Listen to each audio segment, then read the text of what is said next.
বৌদি বলল, কিরে কি করছিস বলতো, কিছু কি অসুবিধা হচ্ছে? আমি বললাম, তুমি আমার জন্য আজ যা করলে তা আমার সারা জীবন মনে থাকবে। হ্যালো বন্ধুরা, তোমাদের জন্য আজ আরও একটি নতুন ভিডিও নিয়ে হাজির হলাম। আজকের ভিডিও পুরো দেখলে বীর্য মাথায় উঠে যাবে। আজকে আমি বলবো স্যারের বউ মানে আমার বৌদির সাথে ঘটে যাওয়া গোপন কাহিনী। চলুন ভিডিওটি শুরু করা যাক।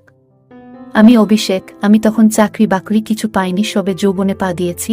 সে সময় এত অ্যান্ড্রয়েডের মাতামাতি ছিল না, সবে মার্কেটে এসেছে। যৌবনে বিভিন্ন শখ জাগে ছেলে মেয়েদের, আমিও সেই দলেই পড়েছি। শখ হলো কম্পিউটার শিখব। আমার বাড়ি থেকে কিছু দূরে সেন্টার, ভর্তি হলাম, তাড়াতাড়ি শিখতে লাগলাম। এভাবে 1 বছর পর স্যার আমাকে বললেন, তুই এখানেই বাকি স্টুডেন্টদের শেখা, তোর কালচার হবে আর কাজ ও শিখবি। আমিও সেখানে কাজ করতে শুরু করলাম। এভাবে কাজ করতে করতে স্যারের বাড়ির লোকজনের সাথে পরিচয় হয়ে গেছিল। ওরা বাড়িতে দুজন, স্যার ও তার স্ত্রী, নতুন বিয়ে হয়েছে, বাচ্চা কাচ্চা হয়নি। দুজনের সুখের সংসার। এভাবে ওদের সাথে বেশ বন্ধুত্বপূর্ণ সম্পর্ক গড়ে উঠল। পুজোতে একসাথে ঘুরতে যাওয়া, শীতকালে পিকনিক করা, সিনেমায় আড্ডা, এই সব চলতে লাগল। স্যার এই কম্পিউটার সেন্টার চালানোর পাশাপাশি অন্য একটা ব্যবসা শুরু করার জন্য কিছু দিনের জন্য বাইরে যাবেন। একথা একদিন তিনি আমাকে বললেন। স্যার বললেন, আমি তো কিছু দিনের জন্য বাইরে যাচ্ছি, তুই কদিন এই সেন্টারটা খোলা, বাচ্চাদের শেখানো বন্ধ করা পারবি তো করতে? আমি বললাম, আপনি কোনো চিন্তা করবেন না, আমি ঠিক কাজ ঠিকভাবে করব। স্যার বলল, তোকে আর একটা কাজ করতে হবে।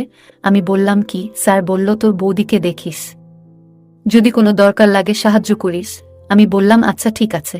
বাইরে ভালো মানুষ সেজে থাকা, আমি তো হাতে চাঁদ পেলাম। মনে মনে শয়তানি হাসি হেসে আমি নিজেকে বললাম, এত দিনে সুযোগ পেলাম। বৌদি দেখতে বেশ সুন্দরী, 5 ফুটের মতো উচ্চতা, ফর্সা রং, চুলটা কোমর অবধি, টানা টানা চোখ, মুখটা একটু চারকোনা টাইপের। ফিগারটা বাংলা সিনেমার হিরোইনের মতো, স্বভাব বেশ মিশুকে টাইপের। আগে যখন ঘুরতে যেতাম আমরা, ও বৌদি বেশ গল্প করত এবং বারবার হাসির ছলে আমার গায়ে ঢলে পড়ত। ব্যাপারটা আমি অনেকবার লক্ষ্য করেছি, কিন্তু কোনোদিন রিয়াক্ট করিনি সেরকম। কিন্তু মনে মনে এই বৌদিকে ভোগ করার ইচ্ছে দিনের পর দিন পল হতে লাগল। একবার দোল উৎসব উপলক্ষে আমরা শান্তিনিকেতনে গেছি। সেখানে দোল খেলতে খেলতে বৌদি প্রথম আমাকে রং মাখায়। আমি যখন রং মাখাতে যাই তখন ভুল করে আমার হাতটা বৌদির অন্য জায়গায় পড়ে যায়। পরে বৌদিকে সরি বলতে গেলে ও বলে, এটা তো স্বাভাবিক, আমি কিছু মনে করিনি, তুই কি ইচ্ছে করে করেছিস নাকি? এটা বলার সময় বৌদির চোখের চাহনি আর ঠোঁটের বাঁকা হাসি যে কি মনে করছিল সেটা আমি সহজেই বুঝে গেছিলাম। শুধু দরকার সময়ের আর সুযোগের। যাই হোক, দাদা গেছে বাইরে, এখন 15 দিনের আগে আসছে না। গ্রীষ্মের সময় সারাদিন সেন্টারে খাটাখাটনি করার পর রাত 8টায় সেন্টার বন্ধ করে বৌদির কাছে যেতাম আড্ডা দিতে।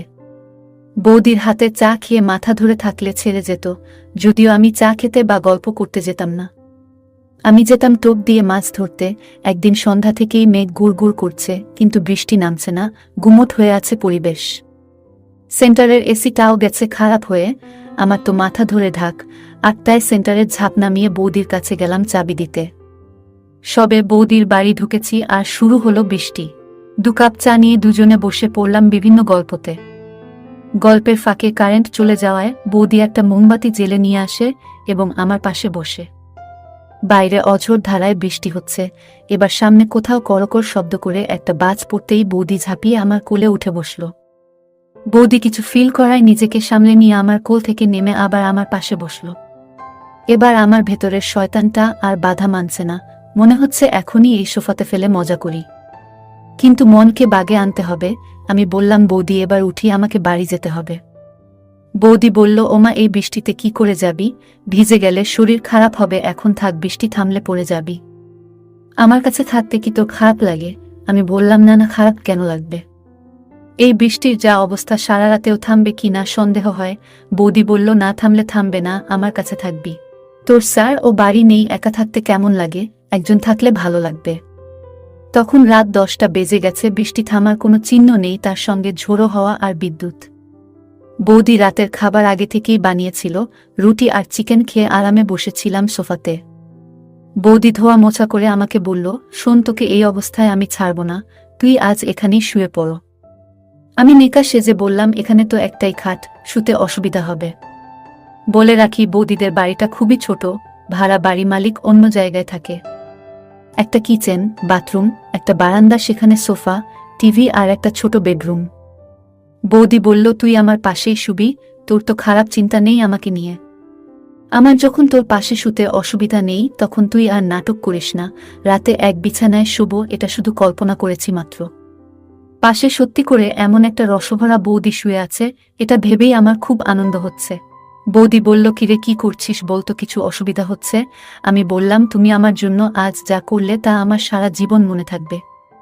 বৌদি বলল, ধুর পাগল ছেলে, ওসব বাদ দে, এখন ঘুমিয়ে পড়। শুয়ে পড়লাম কিন্তু কিছুতেই ঘুম আসছে না। আমি বললাম, বৌদি একটা সত্যি কথা বলতে কি, তোমাকে আজ অনেক সুন্দর লাগছে। বৌদি বলল, আজ কেন? আগে বুঝি আমাকে সুন্দর লাগতো না? আমি বললাম, তা না, আজ একটু বেশি সুন্দর লাগছে তোমাকে। বৌদি বলল, যাও আর পাকামো করতে হবে না, এখন ঘুমাও। আমার মাথায় খারাপ চিন্তা তখন ঘুরে বেড়াচ্ছে, কিন্তু আমি বৌদিকে বলতে পারছি না। এইসব ভাবতে ভাবতে কখন যে ঘুমিয়ে পড়েছি আমি জানি না। সকালে ঘুম থেকে উঠে ফ্রেশ হয়ে চা খেয়ে সেন্টারে চলে গেলাম। সেন্টারের সারাদিন কাজ করে 6টার দিকে সেন্টার বন্ধ করে বৌদির কাছে গেলাম।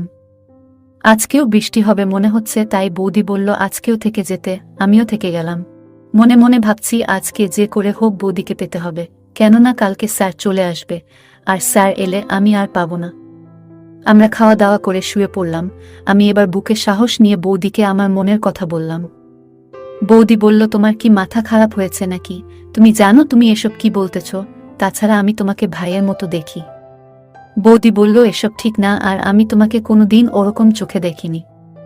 আর কেউ জানলে আমার তো সর্বনাশ হয়ে যাবে, আমার ঘর সংসার সব শেষ হয়ে যাবে। আমি বললাম, তোমার কি মাথা খারাপ নাকি? আমি কেন কাউকে বলতে যাব? এসব কেউ জানতে পারবে না। তারপর আমার জেদের কাছে বৌদিকে হার মানতে হলো। অবশেষে বৌদি রাজি হলো। আজ আমি আমার এতদিনের চাহিদা মিটাচ্ছি। আমার যে কি আনন্দ হচ্ছে বলে বোঝাতে পারবো না। বৌদিকে দেখে মনে হলো বৌদিও খুব মজা পাচ্ছে। আমরা আনন্দের সাথে খারাপ কাজ করে চলেছি। কিছুক্ষণ পর বৌদি আবার জিজ্ঞেস করে, আচ্ছা আমরা যা করছি তা কি ঠিক? আমি বললাম, তুমি এত ভেবো না তো, এখন শুধু মজা নাও। কিছুক্ষণ পর আমি আমার কাজ সেরে বাথরুমে চলে গেলাম। বাথরুম থেকে ফ্রেশ হয়ে আবার রুমে ফিরে এলাম। বৌদিও ফ্রেশ হয়ে এলো। তারপর আমরা দুজন ঘুমিয়ে পড়লাম। পরের দিন স্যার বাড়ি ফিরে এলো। তারপর থেকে আমি সুযোগের অপেক্ষায় থাকতাম। যখন স্যার বাড়িতে থাকতো না, আমি আর বৌদি মজা করতাম। এইভাবে আজও পর্যন্ত আমাদের সম্পর্ক চলতে আছে। আজও পর্যন্ত কেউ জানতে পারেনি। আর হ্যাঁ, তোমরা যেন কাউকে বলো না। যাই হোক, আজকের ভিডিও এই পর্যন্ত, এবং কালকে ভিডিওতে শিক্ষিকা ও ছাত্র এর এক নতুন গল্প তোমাদের সামনে তুলে ধরব। যদি আমাদের ভিডিওগুলি ভালো লাগে তাহলে লাইক, কমেন্ট এবং শেয়ার করুন। আর সবার আগে ভিডিও পেতে আমাদের চ্যানেলটাকে সাবস্ক্রাইব করুন এবং পাশে আসা বেল আইকনটি বাজিয়ে